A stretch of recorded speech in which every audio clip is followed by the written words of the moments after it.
Budget Blinds. Visit their showroom or call today for a free in-home consultation. Well, a significant donation was made earlier today by the Rotary Club of Lloydminster towards the local youth center. Its funding the club hopes will help the organization as big changes are underway. Chris Chacon has more.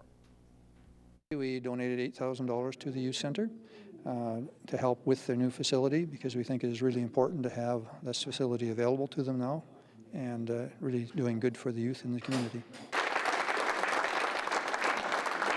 The center is currently in a smaller location at the back of St. John's Anglican Church, but plans for moving it to a much larger place are already in the works. The new facility, our new youth center, will be in the old RCMP building on 47th Ave.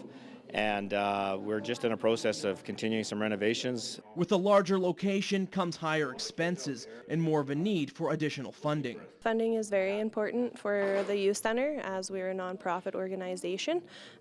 So we don't, make money to just make money. Every little cent or every dollar has a purpose and goes towards programs, food, gas for the 15-passenger van we have, and all those good things. In order to keep up with the financial demands, the center has launched a new funding initiative. Well, the $104,000 is a new initiative which allows an everyday citizen, you don't have to be a big corporation, to donate. So we'll take monthly contributions, and what we're looking for is ideally 100 people to donate on a regular basis, whether it's annually or monthly. The organization is currently waiting for grant funding approval before they start full renovations. If approved, they hope to complete the renos in a 6 to 8 week period, finalizing the project by fall. Chris Chacon, Newcap News.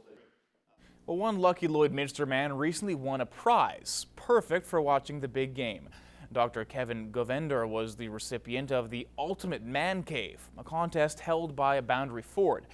Well, as lucky as Govender is, he decided to do something most winners would not likely do. It was a good thing for me to donate this to the Lloydminster Regional Health Foundation.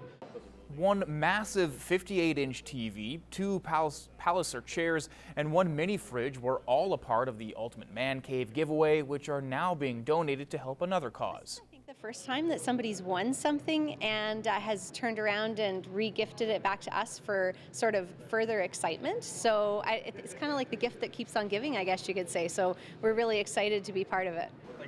The foundation looks forward to auctioning the items at their fall gala in hopes of giving back to the Health Foundation in their areas of need. Well, over 20 years ago, there was a garbage crisis in the county of Vermilion River, an issue that scattered unwanted waste near roadways and in various locations throughout the community. The lack of dump sites and no use of a major landfill resulted in some much-needed waste management improvements. In this week's retrospect, Chris Chacon gets you up to date on a past issue that required some serious cleanup.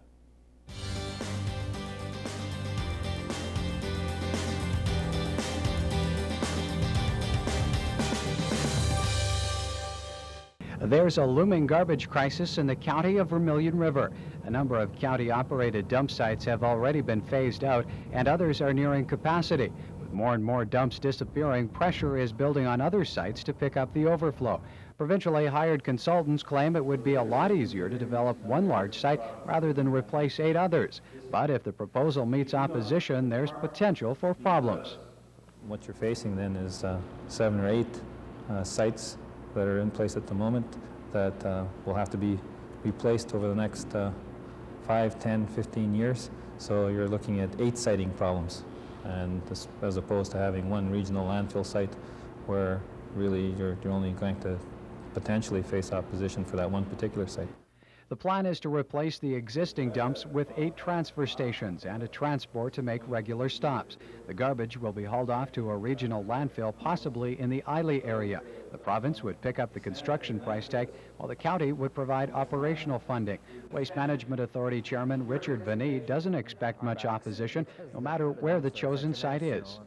When we decide on a quarter of land, of course, the adjacent landowners, there'll be a public hearing. The adjacent landowners will be able to have their input and also be able to receive information from the authority, what we're doing and how we're doing it. And I really don't think we're going to have a lot of opposition. The turnout for a public meeting in Paradise Valley Tuesday afternoon was small, and only a few people were present in Vermilion Wednesday evening. Reaction for the most part was positive. After seeing this presentation, I feel it's a good alternative. I think it's the way to go as long as the community can have input into what's happening. And I think by their presentation and by the authority, they've indicated that they're quite prepared to work with the community to establish the best kind of facility that we can have here.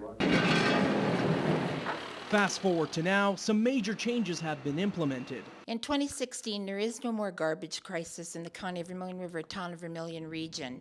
We have transfer sites that handle all of our stuff. It comes from there, it comes into Vermilion, and it is transferred out to Riley. Riley is a major landfill with more than enough room and capability for upkeeping our regional waste. Well, that's all for Retrospect this week. I'm Chris Chacon.